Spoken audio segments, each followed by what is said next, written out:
Well, good morning, guys. We starting a new build series today, and this is something totally new to me, building and filming wise. Yeah, starting the back tub.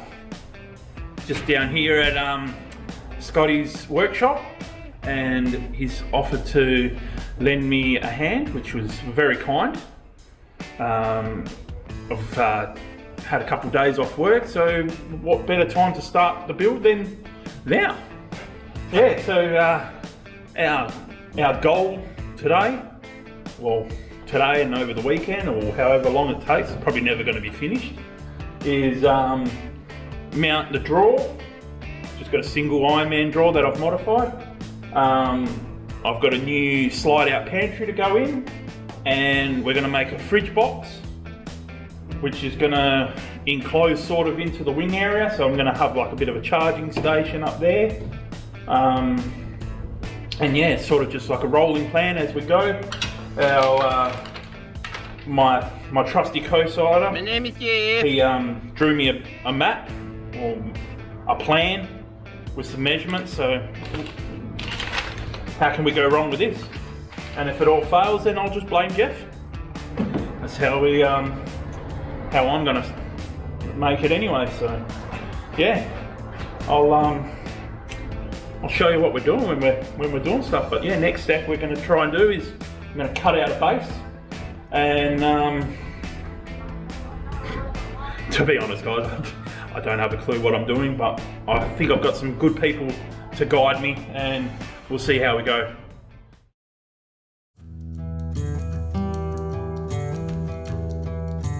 Righto, we are going to show the build process via this fancy 3D model made by Ray, and in true Ray fashion, it's overkill. Using the pre-existing Ironman drawer, we took measurements and started on the fridge enclosure base. All the wood used in this project is 12mm form ply. Our first cut will be put aside for later. Here you can see some technical CAD being used to mark up the board. Once we had cut the base to fit the space and clear the wheel well, we did some final sanding to improve the fit. With the base cut and in place, we now had a reference to position the fridge slide. So we popped over to Slide It Solutions and grabbed one to suit. Alright, another piece of the puzzle.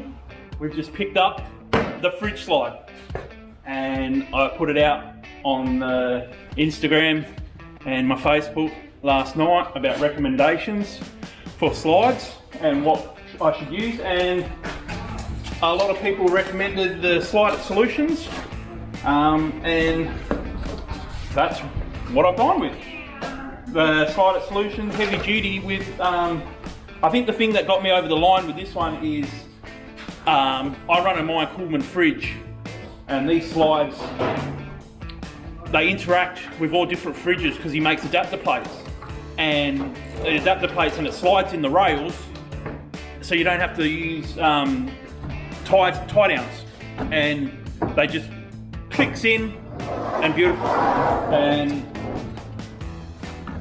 to be honest, I'm like pretty stoked to be using something like this, because the ease of one hand, side in, side out, means you've got a hand for beers. Beers, get on the beers, get on the beers. That's how I see it anyway. But yeah, so pick that up so we can carry on with the build, and I think it's going to work out spot on with the footprint size that I have available to me. So yeah, it's going to be good. Once we had decided on positioning and updated our plan, we touched up the base with some paint and marine carpet. Using an industrial grade spray-on adhesive, we secured the marine carpet to the ply, improved contact adhesion while smoothing out defects, and trimmed off all the excess overhang. With the base completed and back in place, we then put the fridge slide and pantry rail onto the planned positions. From here, we then fixed the plywood base, fridge slide, pantry rail and drawer frame to the tray, securing them in place. With everything secure, we put the pantry and the fridge into their corresponding slides to assist with further planning. Alright guys, So we've had a lot of progress so far. We've used riv nuts. We've gone straight through the ply and straight into the tub, and everything's compressed down onto that, and we've just bolted everything down so she ain't gonna move anywhere. And now we're just formed up. We're gonna form a box around the fridge. And yeah. That's our progress so far. So yeah, we keep cutting and you keep watching. Onto the fridge enclosure. With another board of ply, we put the first cut aside for later, then cut the primary piece into 3 sections for the enclosure walls. After marking up the sections, we made cuts from the back and left walls to clear the wheel well, then the cuts from the left and right walls to clear the back window. To improve aesthetics, we made these angled cuts conform to the shape of the pantry, making the setup look more uniform. Without fixing the enclosure walls together, we then placed them in position to assist with designing the next piece.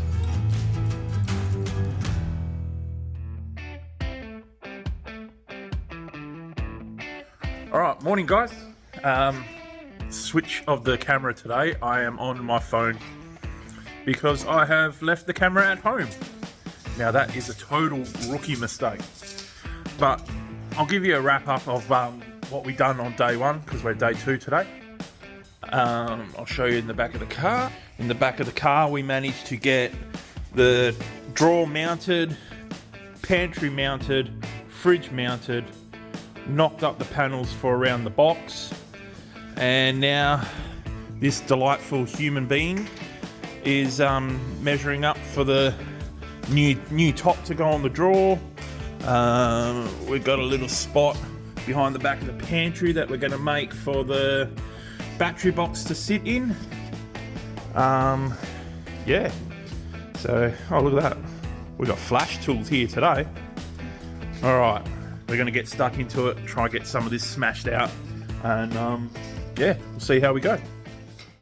From here, we are going to blitz through the structural side of the build, using the 3D model as we did less filming to account for limited time.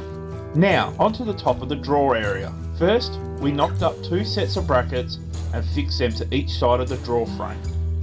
We positioned the brackets at each compartment area to supply points for the access panels to rest on and support the floating parts on the plyboard top.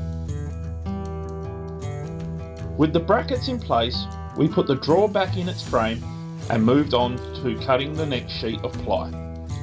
We removed the section to clear the pantry, then shaped parts of the ply to fit the space in the level position. From here, we cut out an access panel for the compressor compartment and an access panel for the battery compartment.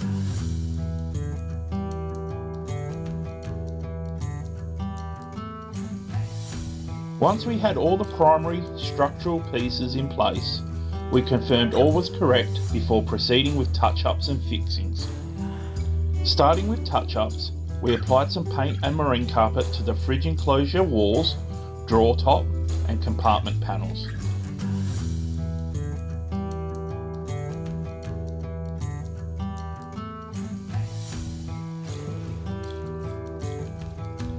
With the touch-ups done, we then proceeded onto the fridge enclosure assembly. We secured the 3 walls together with some wood glue and screws. Then fixed 90-degree aluminium brackets to the interior corners to improve structural integrity. From here, we fixed some additional 90-degree aluminium brackets to the bottom of each panel. Then placed the enclosure back in position and secured these brackets to the base. Next, we needed to make a top for the enclosure. With another board of ply, we trimmed off the excess and touched it up with more paint and marine carpet. Then, placing it into position, we secured it to the top of the enclosure walls with wood glue and screws. With the enclosure complete, we then returned the fridge back to the fridge slide.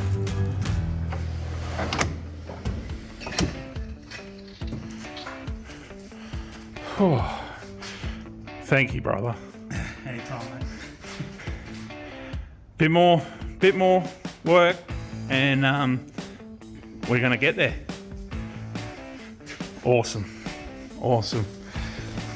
Little deck up the top here now. Travel buddy. Should I get one? I think so. Whew.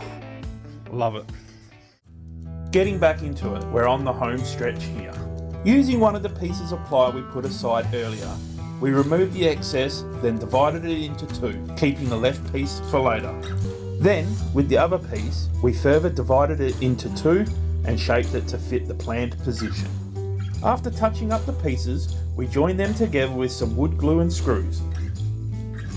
Then secured it to the plyboard top using the same method. From here, we fixed the overhanging parts of the plyboard top to the brackets underneath, then secured the access panel for the battery compartment to the other brackets to stop it from sliding. To prevent vibration, we secured the plyboard top to the drawer frame and added some marine carpet on the front to fill the gap.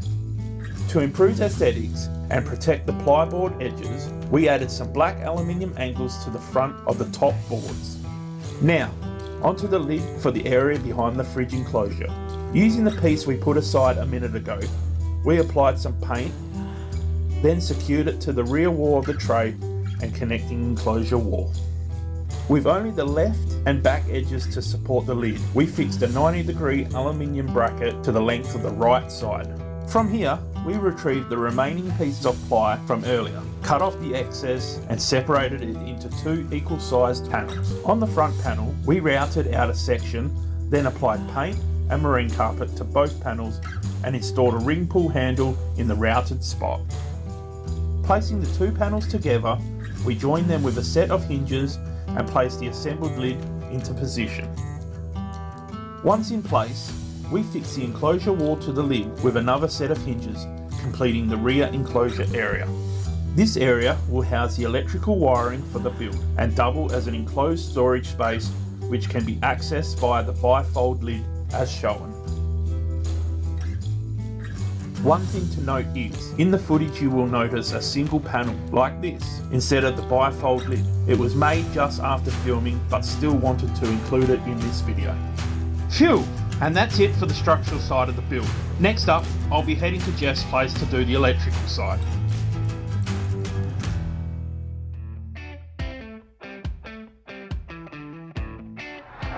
Well, morning. Of a different location today. I'm at Geoff's house. My name is Geoff. And what are we doing today? Try not to get sunburnt. Yeah. We are making Marc's big oven. Yeah, big oven. Big oven. Look at that. What have you got here? That's new. Yeah, but it's a nifty little fridge slide. Yeah? To go in the new build. It's not bad. It's not bad. The reason why I went with this one is because we were struggling for room, so. Got a Levi just walked out. Yeah. So Say hello to the camera, Levi, or are you going to hide? Right here. Look there. Look. Here. See? Look. Just there. Look. Say hello. Hello. anyway, as we all know now, getting into the build, we're at a premium for room, so the slider solution ticked all the boxes for the room wise, so that's the reason why I went with them. You know what we could do with this? Right. We could keep our copies more. We can, because why? Because we don't have any battery. There's no power, so that's the Dad, I next think step the in the build. camera turned off. No, it's still on. It's still on. You're going to be quiet for a minute, mate. You can't touch You're it. going to say I'm sorry right now, you have to cut that out. Where were we? Oh yeah, you got no 12 volt. No 12 volt, so that's the next part of the build that's going to happen over the next, well, it's going to be what, a couple of days for us, but in YouTube wise, it's probably going to be like this. Yeah. Oh, then we got. Oh no, it didn't work. That's it. So, Shit, yeah. I need to click harder. So we need to turn the oven into a fridge and turn the fridge into an oven. So we've got another. We've got an oven. We've got an oven. Can anybody give us any tips on how to clean travel buddies and keep them clean? they don't get dirty and full of burnt fruit. Yeah, what's your go-to tips to keep them clean? Yes. Like I'm thinking that when we use it, I'm just going to get some of those little aluminium foil trays or something like that. So, but that's going to be mounted up there. This is going to be having power in there. We're going to have some compressors over here. Water. Who did your little fit out though? Because well, you had a go, didn't you? I had a go. I mean, draw systems these days are carpet and paint makes you the chipper you ain't. That's right. I mean, you can hide so much stuff with marine carpet. It's not fun. Just swirl a little black paint out because it's a bit ice. But no, me, I'm not taking credit at all for this build. This is a really good mate of ours, Scotty. He smashed this out. I gave him a hand. We'll basically just talk crap and we come up with ideas, and we've done this over a couple of weekends, and yeah. Put the fridge slide in there, we made a fridge box, got ourselves the pull-out Ridge Rider pantry, some soup sheet, and got a set of Iron Man drawers off another friend of mine, Shane, that the tops were all buggered, so I cut them down, made one drawer, put a new top on, marine carpeted up.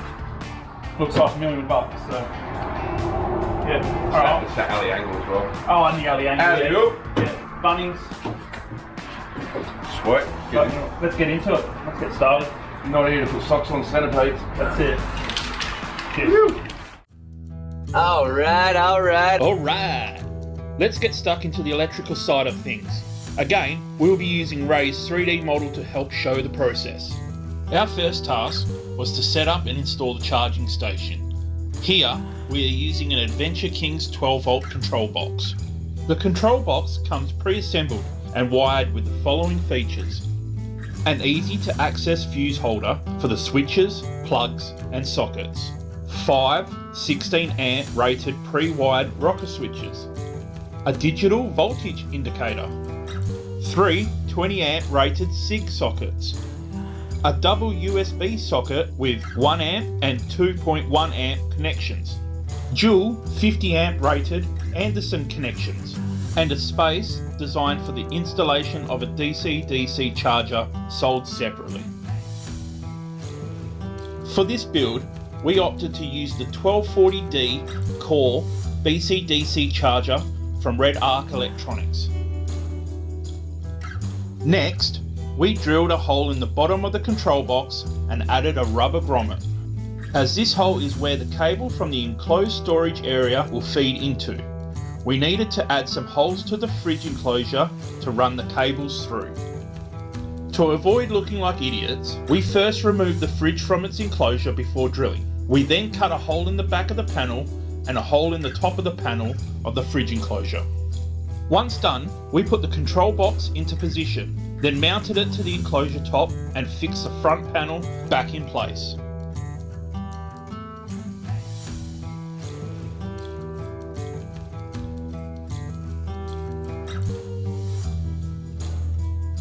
With the control box now in place, we decided on a location for the travel oven and mounted it to the top of the panel of the fridge enclosure using the mounting brackets supplied with the appliance. From here, we then returned the fridge and the pantry back to their positions and moved on to knocking up the external wires that will feed into the back of the tub.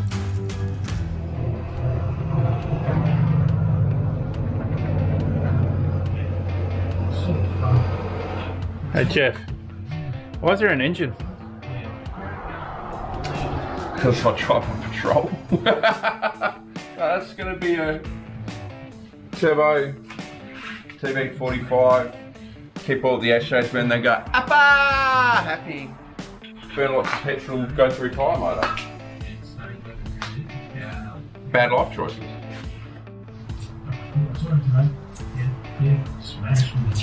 The worst job ever.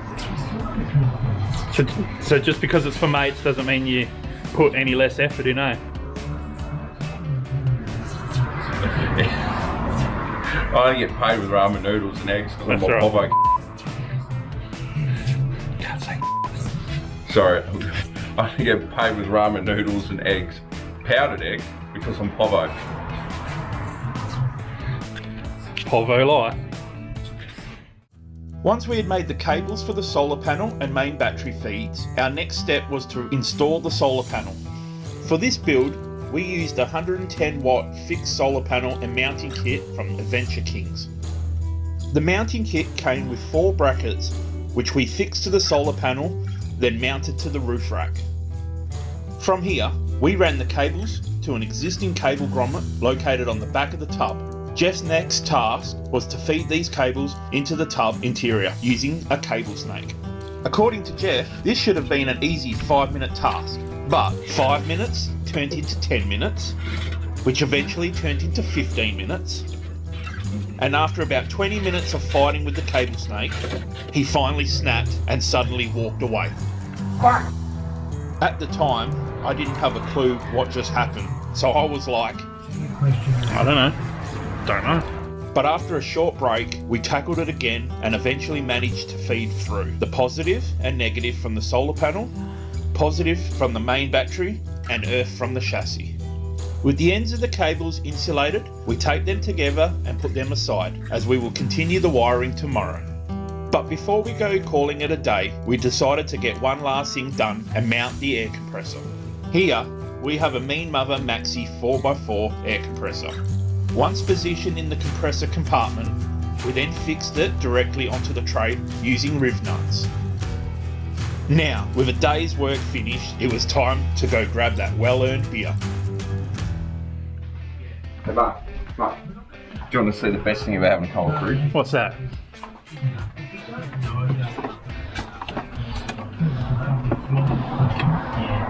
Ooh! What's the pink one? This is a limited release rice lager. Nice. Oh, that's mine? Oh, we'll try that one because I haven't had it yet. When I've had a couple of beers, I'm going to get on my hat trick. Oh no. Oh no. Oh no. We've got the lung pop. The lung pop. And Tasty then, pop. oh, some tasty pops. It's got, it has, what have we got here? Passion fruit, apricot, cacao and marshmallow. Cacao. Cacao and, Oh, that's the proven magic juice. Gotta say, their canned like designs are just like they're mint. Unreal, eh? Absolutely mint. Unreal. And you know what? I'm not milking having a cold fridge, am I? Well, that's a wrap for part 1. Hope you maybe learnt something new or got some ideas for your own future build. Continue watching to see how it turns out in Pimp My Triton, part 2.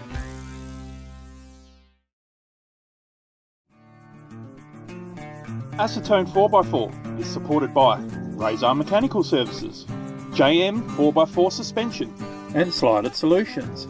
You can find all these guys on Facebook or Instagram. If you have enjoyed our video, please like, subscribe, and get notified for more content. Thanks for watching, legends, and see you next time.